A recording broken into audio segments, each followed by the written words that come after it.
이야기해 보고자 합니다. 그러니까 금융위기라는 것 자체는 꾸준한 어떤 사이클을 가지고 옵니다. 그래서 10년 주기설이니 몇 년 주기설이니 그런 이야기들을 해요. 그런데 그런 위기들 자체는 왜 오느냐? 과잉 유동성 때문에 옵니다.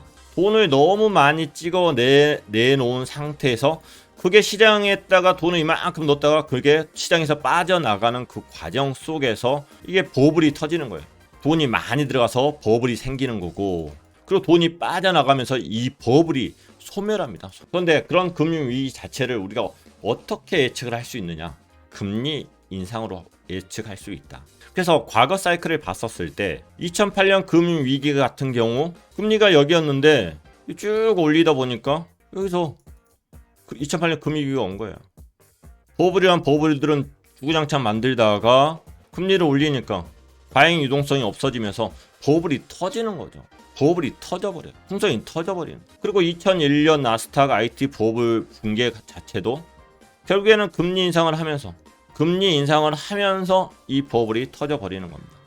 그리고 1990년도 저축대부 조합 위기가 있었는데 이것도 은행권이에요. 결국에 이제 저축하고 이제 세이빙하고 론에 관련된 그런 위기인데 1990년에 그게 있었습니다. 이거 자체도 버블 자체가 있었는데 금리를 인상하면서 터지는 거예요.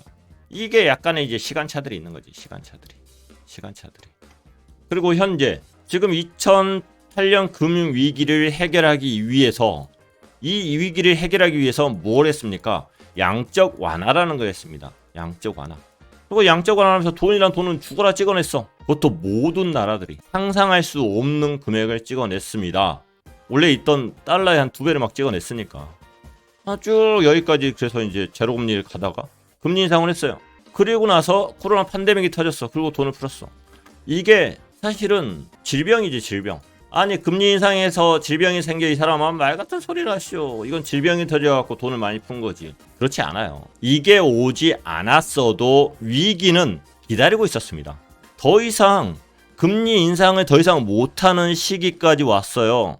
그러니까 떨어뜨렸지. 금리 인상을 더 이상 못할 위기까지 왔고 떨어뜨리고 있는 와중에 코로나 팬데믹이 터져가지고 여기에서다가 양적 완화를 한 거예요. 코로나라는 이 이슈가 없었어도요. 21세기에 일어나는 세계적인 역병이 없었어도 금융 위기는 왔습니다.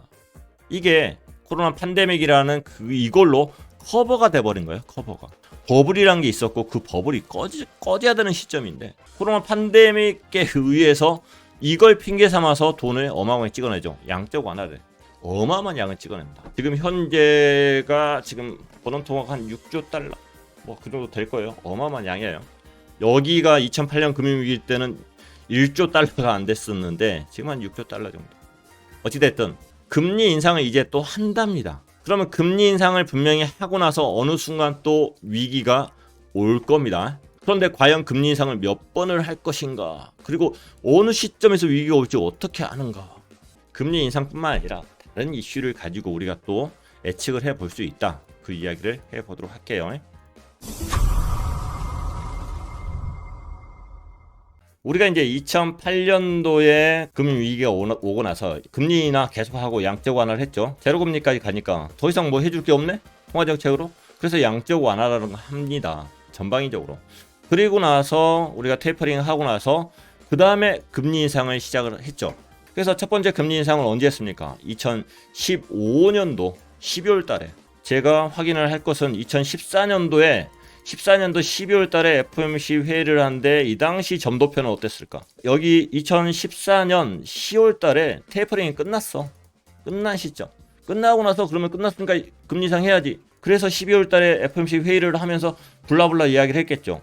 그리고 나서 1년 2개월 후에 금리 인상을 했는데 이 당시 점도표는 어땠는가? 이걸 관찰을 이따 할 거예요. 어찌됐든 2015년도에 한 번 금리 인상하고 2016년도에 금리 인상을 또 한 번 합니다.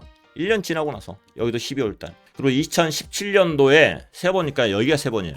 여기가 2018년이니까. 그래서 2017년도에 세 번 했어요. 이것도 질문 전에 누가 하셨죠. 2017년도 지금 비트코인 상승장이었는데 그것도 파라볼릭 런이 있었던 시기인데 2017년도에 금리 인상을 3번이나 했는데 유동성이 빠져나가고 있는데 어떻게 이렇게 가격이 올라가냐고요. 그래서 저는 이렇게 정의해버렸죠. 유동성보다 더 중요한 게 비트코인의 사이클 자체가 그 사이클의 힘이 더 강력하다. 이렇게 말씀을 드렸습니다. 과거를 백테스트 해보면 여하튼 그렇습니다. 그리고 2018년에 와가지고 금리 인상을 4번을 합니다. 그리고 다시 오이씨 아이고 쫄려 2020년 오기 전에 코로나 팬데믹이라는 게 있기 전에 뭔가가 안 좋네. 그러니까 벌써 여기서부터 금리를 떨구는 거예요. 야, 더 이상 금리 인상 하면 안 되겠다. 뭐가 문제였겠습니까? 통화정책 자체는 MV는 통화정책, 이 통화정책 자체는 물가와 이 완전고용을 신경 써야 되는데 이 물가 신경 쓰느라고 금리를 올렸는데 이게 해결이 안 되는 거지. 경제 문제가 터지는 거죠. 성장이 없는 거죠. 고용 문제 그리고 성장 이런 문제가 생기기 때문에 야, 더 이상 금리 올리면 안 되겠다. 여기서 미리 이러고 있는 거예요. 그러니까 여기에서 벌써 이 코로나 팬데믹이 있지 않았어도요. 위기는 왔어요. 위기는 오고 있었어요. 라고 제가 당당히 말씀드릴 수 있는 거예요. 코로나 팬데믹에 지금 감춰져 있었던 겁니다. 자, 이 자료 같은 경우는 전에도 보셨죠?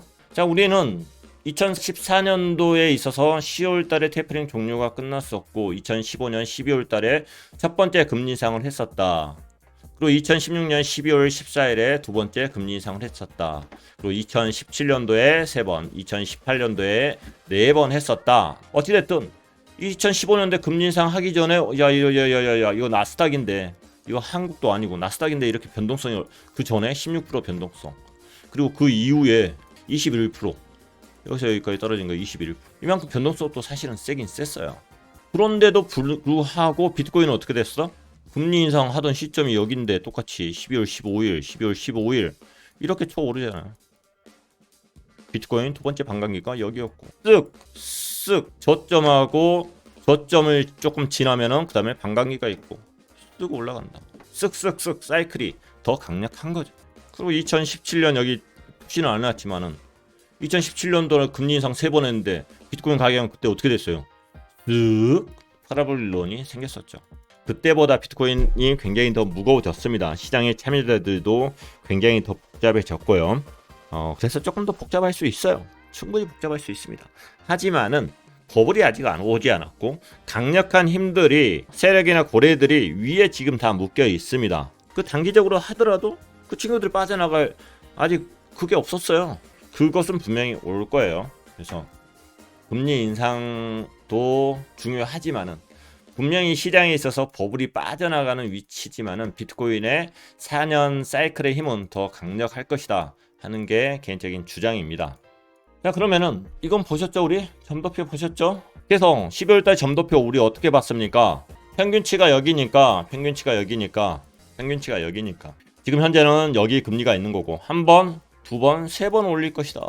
그리고 여기 같은 경우는 여기가 평균치니까 여기에서 한 번, 두 번, 세 번 올릴 것이다. 여기가 평균치고 지금 현재 금리가 여기니까 한 번, 두 번 올릴 것이다. 그리고 장기적으로는 우리가 가야 될 목표치는 2.5다. 2.5%. 장기적으로 2.5%도 웃긴 거예요. 지금 이거 금리 인상한다 해서 큰 문제가 생길 만큼의 금리를 팍팍 올리거나 그렇지 않습니다. 2.5%면은 낮은 금리예요.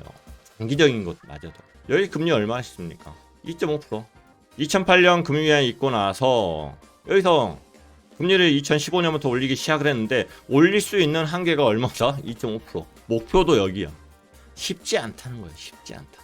그들 스스로도 알고 있습니다. 최고 금리 올릴 수 있는 범위 자체가 꾸준히 낮아지고 있습니다. 꾸준히 낮아지고 있어요. 이것도 중요한 포인트가 나중에 될 겁니다. 어찌됐든 지금 하고자 하는 이야기는 이겁니다. 2014년도 12월 달에 FOMC 점도표. 이것은 2014년 12월이에요. 2014년에는 10월 달에 뭘 했다? 테이퍼링 종료. 2014년 1월부터 10월까지 했었고 2015년 12월 달에는 첫 번째 금리 인상. 자, 2014년도는 그러면은 굉장히 중요한 시기겠죠. 테이퍼링이 끝났어. 그러면 이제부터 금리 인상합시다. 막 이런 이야기 하고 있었을 거 아니에요. 그런데 얘네들 이제 2014년도에 금리는 제로 금리였고 2015년 이제 점도표를 이렇게 찍어봤어요. 대충 합시다. 대충. 여기 아래쪽에 여기가 이제 1%예요. 여기 1%. 여기 위에 있는 거 6개, 9개, 여기에 아래쪽에 있는 7개. 대략적으로 이 가운데 정도 되겠네. 평균 자체가. 한 번, 두 번, 세 번. 세 번. 이 위에까지 올라가면 4번. 2014년에 와가지고 2015년 금리 인상은 몇 번 해야 될까요? 하고 의원들한테 물어봤더니 3번에서 4번은 해야죠? 이렇게 이야기를 했어요. 자, 그러면은 자 2015년도에 실질적으로 금리 인상 몇 번 했어요? 점도편에서는 3번에서 4번 한다 그랬어요. 배영민님 맞습니다. 한 번 했어요. 한 번. 이 당시에도 동일하게 우리가 이제 테이퍼링까지 다 끝냈으니까 여기는 2014년도에 끝냈어요. 끝냈어. 내년에 하는 게 아니라 끝냈어. 끝냈는데 내년에 금리 인상 몇 번 할까요? 3번에서 4번은 해야죠. 그러니까 결과적으로 몇 번 했냐고. 한 번 했어요. 왜 한 번 했을까? 왜? 결국에 통화정책을 왜 쓰냐고요. 이 통화정책. 통화량에다가 화폐 회전 속도를 곱하면은 우변에 물가하고 트랜잭션이 나와요. 트랜잭션. 이거 자체를 GDP로 이제 계산을 하는 거고, GDP라고 이야기를 하는 거고, 실질적으로 완전 고용이 중요한 거고, 여기서는 이제 최대 고용이라고 표현을 하겠죠. 이 친구들 입장에서는. 물가가 올라가니까 얘를 잡아야 되는데, 실질적으로 물가가 올라간다고 해서 우리가 이제 금리 인상을 하잖아요. 금리 인상을 한다 해서 시장에 뿌려진 돈들을 엄청나게 다시 가져오거나 그러진 못해요. 연준의 재무제표 밸런스 시트를 보면은 과거에 했던 뿌린 만큼 다시 회수하는 그런 시스템은 아닙니다. 많이 줄긴 합니다. 그것은 이제 금리 인상이 아니라 QT를 하는 긴축 정책을 하는 단계로 넘어갔었을 때 이야기지만 어찌됐든 뿌리는 것을 이제 안 뿌린다. 그럼 잘 돌아가야지. 충분히 잘 자생할 거라 생각했으니까 그만 뿌리는 건데. 통화정책이란 것은 결국에 물가하고 경제를 두 마리 토끼를 다 잡아야 되는 겁니다. 잡아야 되는 건데 시장에서 가장 두려워하는 것 자체는 이거예요. 기대 인플레이션. 이걸 잡으려고 하는 거예요. 기대 인플레이션이 뭡니까? 인플레이션이라는 것 자체는 물가가 오르는 거고 우리 통화주의자 쪽에서는 아니 물가가 오르는 것은 인플레이션이 아니야. 돈을 많이 찍어내는 게 인플레이션이야. 그 결과물로 물가가 오르는 거야. 우리 통화주의자들은 이렇게 이야기를 합니다만은 어찌됐든 여기서는 기대 인플레이션. 인플레이션에 대한 기대 심리. 얘를 죽이려고 하는 거예요. 물가 상승이 예상되면은 집이 있는데 내가 이 집을 팔려고 하는데 1년 지나면은 가격이 더 오를 것 같아. 그럼 팔아요? 안 팔지? 팔려고 해도 그 가격은 못 팔겠습니다. 한 5억 더 받아야 될 것 같은데요? 더 올릴 거 아니에요. 사는 사람 입장에서는 내가 집을 안 샀으니까 지금 나만 벼락거지 됐잖아. 그때 사자고 했잖아 여보. 비트코인 말고 집 사자고 했잖아. 그러면서 사는 사람들 입장에서는 또 대출받았고 더 미리 사두려고 합니다. 미리. 그러니까 이런 것 자체가 자기 광화적으로 일어나는 겁니다. 자기 광화적. 디플레이션도 동일해요. 앞으로 가격이 떨어질 것 같은데 사는 사람들이 미리 사요? 안 사지. 야 나중에 사. 나중에 지금 당장에 필요한 것도 아닌데 나중에 사. 이렇게 소비 심리가 떨어져 버리는 거예요. 이 심리를 가지고 놀아야 돼요. 통화정책은 결국에 심리 게임입니다. 우리가 은행에서 뱅크런이라는 게 생기죠. 은행이란 것은 결국에 에데마진으로 운영이 됩니다. 예금을 하고 누군가한테 빌려주고. 그런데 지급 진비율 같은 경우 지금 한국은 7%입니다. 7%만 그 은행에 딱 가지고 있고 나머지는 다 대출을 해주면 돼요. 뭔가 상품을 만들고 팔면 돼. 그런데 이 내가 맡긴 사람들이 전부 다 은행 가갖고 내 돈 주시오 하면은 어떻게 돼요? 이 한마디만 하면은 에브리바디가 가서 뱅크런. 이 세상에 단 하나의 은행도 충분한 화폐를 가지고 있는 은행은 단 한 군데도 없습니다. 그래서 가서 내 돈 주시오 하면은 모든 은행들은 끝나는 거예요. 대부분의 뱅크런 자체는 이런 형태로 일어납니다. 시장에 대한 불안 심리. 그래서 1907년 니코버코 같은 경우 이때도 이제 유동성 때문에 시장에 버블이 생겼었고 니코버코라는 그 신탁 회사가 문제가 생겨요. 이 신탁 회사가 문제 생겨갖고 내 돈 주시오 하니까 돈을 못 주네. 그러니까 나머지 사람도 전부 다 내 돈 주시오 하는 거고. 그리고 야 니코버코와 연관된 그 회사도 돈을 못 줄 것 같으니까 빨리 갖고 내 돈 주시오 하는 거예요. 또 니코버코와 관련이 없는 은행 가서도 야 이 은행들 갔는데 내 돈 주시오 하니까 돈을 못 주더라. 그래서 결국에 다른 은행 갖고 내 돈 주시오 한다니까. 관련이 없는데도 불구하고. 그러니까 이 은행들이 어떻게 돼요? 뱅크런. 1971년 전까지 해가지고 갑자기 다른 나라에서 야 내금 주시오 내금 주시오 내금 주시오 하니까 금이 있어요? 없어. 그래서 미국이란 나라는 어떻게 했어? 야 못 줘. 못 줘. 지금부터 안 줘. 야 달라고 하지 마. 못 줘. 앞으로는 우리 근본이 안 해. 뭡니까? 뱅크런. 뱅크런이 났는데도 어떻게 운영이 될 뿐이에요. 만약에 여기에서 야 내금 주시오 하는 데가 프랑스 드골 대통령밖에 없었다고 하면은 그냥 주고 끝내면 돼요. 그런데 여기 모든 나라들이 내금 주시오 내금 주시오 해버리니까 줄 게 없네. 이게 무서운 거예요. 심리. 시장에 있어서 이 심리 자체를 죽여야 되는 겁니다. 심리를.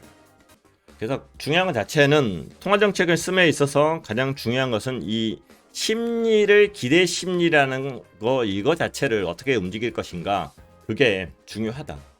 그래서 이런 것을 균형을 맞추려고 한다 이렇게 생각을 합니다.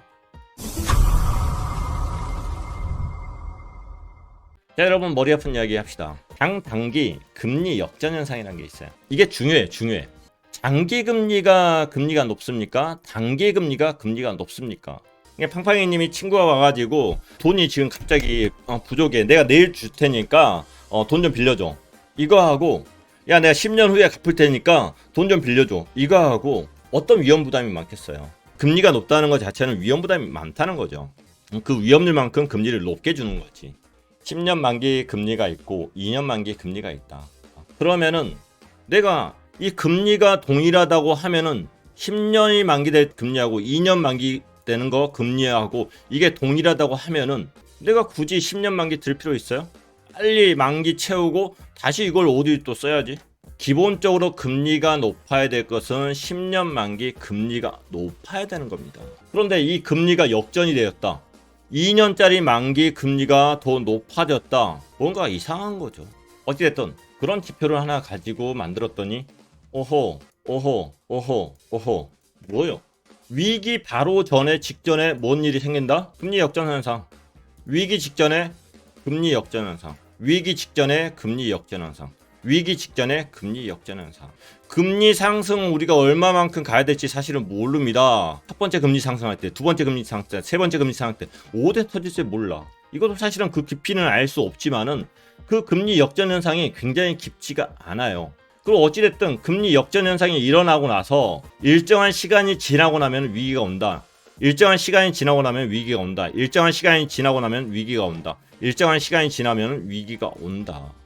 그런데 현재 위치는 어디냐고요. 금리 인상을 한다고 했어. 그런데 금리 인상을 한 번 하고 위기가 올 수도 있어요. 그러니까 이게 금리 인상만으로는 우리가 보조지표를 볼 수가 없다는 거예요. 또 다른 금리 위기라는 것 자체가. 그런데 상당히 금리 역전 현상 같은 경우는 분명히 이게 오고 나서 얼마만큼의 또 시간이 걸릴지 그리고 깊이가 얼마나 될지는 모르지만은 어찌됐든 금 위기 전에 장단기 금리 역전 현상이란 게 생긴다. 그런데 현재 위치가 어디냐고요. 여기 우리에게는 아직 최소한 시간이란 게 있다는 거예요. 시간. 그리고 장단기 금리 역전 현상이 오고 나서 또 시간이 있어요. 또 시간이 일단 잠시 더 다시 보긴 할 겁니다. 그래서 오늘 제목을 그렇게 쓴 이유가 그겁니다. 2022년도 금리 인상을 해도 분명히 변동성들은 많이 또 존재하겠죠. 특히 주식 투자하시는 분들 조금 이제 조심하셔야 돼요. 우리는 이제 기축국가가 아니니까. 미국 투자하고 또 한국 투자는 달라요. 어찌됐든 그건 좀 별도로 두고 어찌됐든 유동성에 대한 이제 걱정들을 해야 되는데 최소한 얘가 여기까지 떨어져야 된다 이거예요. 아직 시간적인 여유가 있어요. 시간적인 여유. 저는 이거 자체를 앞으로 시간적 여유 자체를 최소한 1년 이상은 볼 거라고 생각을 합니다. 이건 좀 잠시 후에 이것저것 찍어보면서 이야기를 할게요. 실질적으로. 자 이건 뭐냐. 이거 파란색 금리. 여기는 지금 빨간색은 뭡니까? 금리 역전현상. 보세요. 제가 왜 내년에 가서 금리 인상을 쉽게 못할 거냐 이렇게 이제 표현한 이유가 뭐냐면은 상당히 금리 역전 현상이 이 영선까지 넘어왔어. 그러니까 단기 금리가 장기 금리를 먹어버렸어. 말도 안 되는 상황이 생겼어요. 금리가 여기 올라가다가 더 이상 조금 올라가다가 더 이상 못 올라가는 시점이 생겨요. 그러고 나서 뭐가 왔다? 위기. 여기 같은 경우도 여기 잡았더니 금리가 더 이상 올라가다가 힘이 붙이네. 이게 IT 버블. 여기 같은 경우도 영선이 여기인데 금리 인상을 하다가 조금 더 올리지만은 결국에 힘이 붙이는 거예요. 2020년 금융위기 전 같은 경우도 여기 자세히 보면 여기 터치합니다. 그리고 금리가 올라가다가 더 이상 못 올라가고 떨어지는 상황. 그리고 현재 여기 현재 무조건 이런 데가 온다고 해서 이렇게 위기가 바로 오느냐? 그럼 이런 데도 좀 와야 되는 거 아니에요? 이런 데도 와야 되는 거 아니에요? 이런 데도 와야 되는 거 아니에요? 뭔가 조절을 잘 했겠죠. 정책적인 게. 금리 인상을 하다가 금리 인상을 좀 떨어뜨리면서 어떤 위기를 해소를 한다든가 금리를 올리다가 어떻게 해소를 했어. 어떻게 시장 분위기를 잘 맞췄어. 분위기를. 그래서 뭔가 그 시장의 심리적인 것을 안도를 줬어. 그러면 그 위기 자체를 어느 정도 유보시킬 수 있습니다. 유보. 이 위기를 해결할 수 있다고 저는 생각지 않아요. 킬리만학파 기초과정 1편을 보시면 그렇습니다. 통화 때문에 그래요. 과잉 통화가 있고 나서 그 과잉 통화가 없어지면은 분명히 위기는 옵니다. 누군가는 빚을 갚지 못하기 때문에 버블이 깨있으면 그 버블이 터집니다. 단지 어떠한 통화를 이용해서 통화 정책이나 아니면 어떤 다른 재정 정책을 이용해 가지고 그 시간을 길게 조금 더 늘릴 수는 있어요.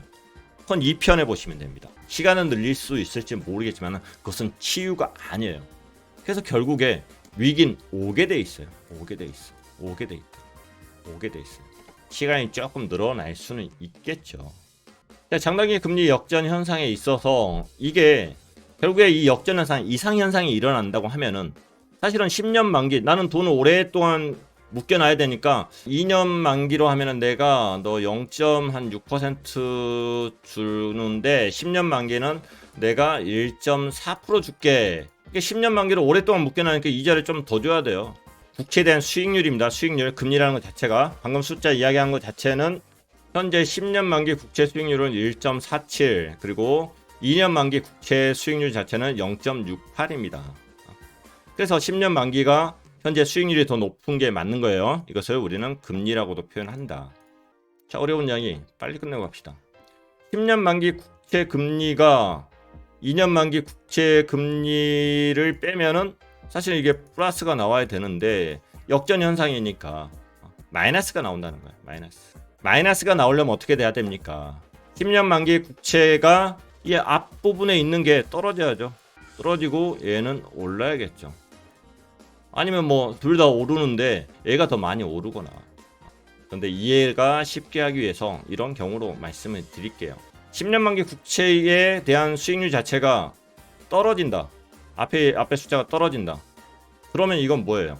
국채에 대한 금리가 떨어진다는 것은 10년 만기 국채의 가격은 어떻게 되는 겁니까? 답변하세요. 가격은 오르는 겁니까? 내리는 겁니까? 그렇죠. 오르죠. 수익률하고 금리는 반대로 놀리기 때문에 국채 가격은 오르는 겁니다. 자, 국채 가격이 오른다는 건 뭐예요?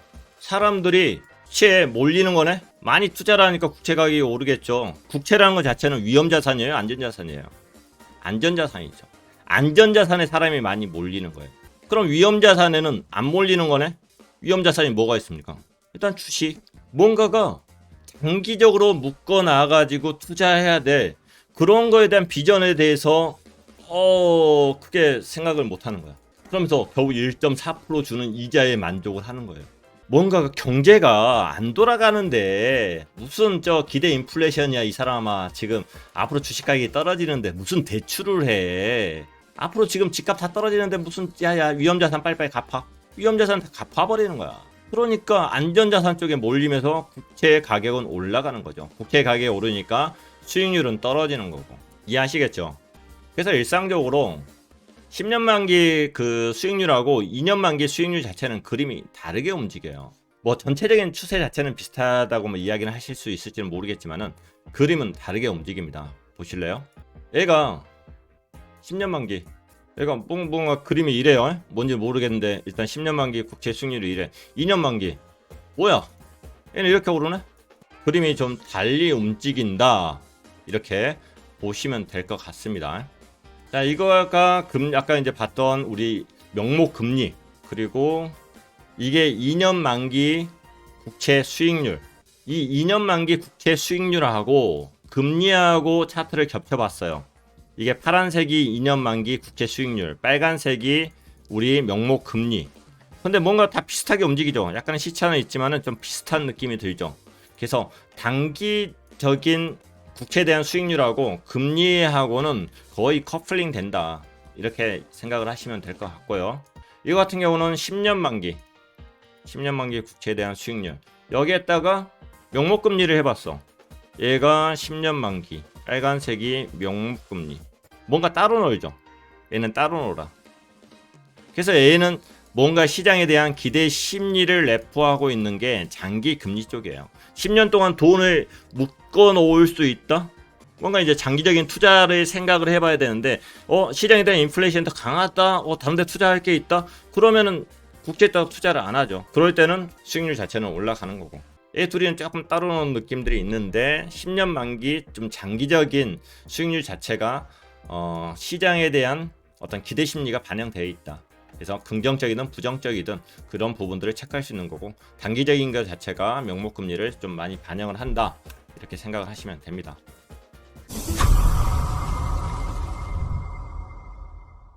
자, 할 얘기는 다 했는데 이걸 좀 봅시다. 이게 지금 빨간색이 명목금리, 이렇게 연준에서 막 금리 몇 프로 하니 그 금리입니다. 이 파란색이 지금 10년 만기에서 2년 만기 수익률을 뺀 거, 장단기 역전차. 분명히 이런 공간에 오니까 역전됐네? 영선 밑으로 가면 역전이 됐죠. 역전됐으니까 더 이상 금리를 못 올린다.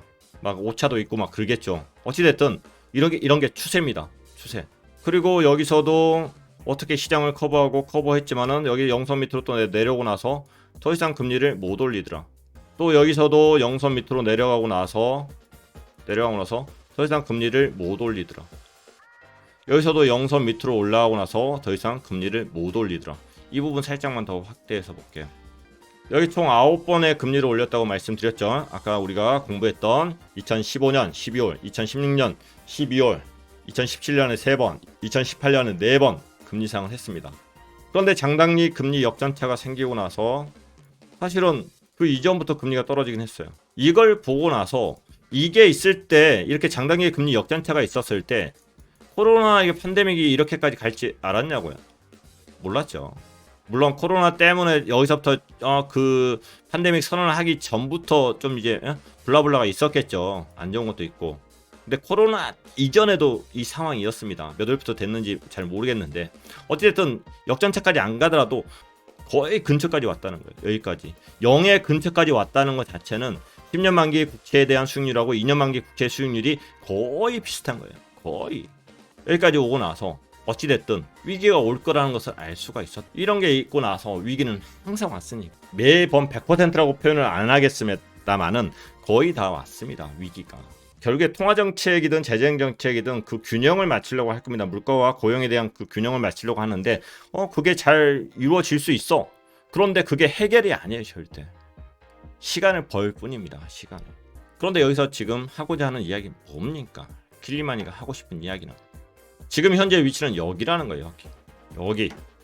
이게 지금 1 이하까지 떨어졌어요. 1 이하까지 떨어졌는데 장단기 금리 역전차가 생기진 않았어요. 아직 시간이 있다는 거예요. 이런 위기가 오기 전까지의 시간은 존재한다. 이런 위기는 큰 위험이긴 합니다. 변동성이 아니라 위험이 될 수 있어요. 위험이.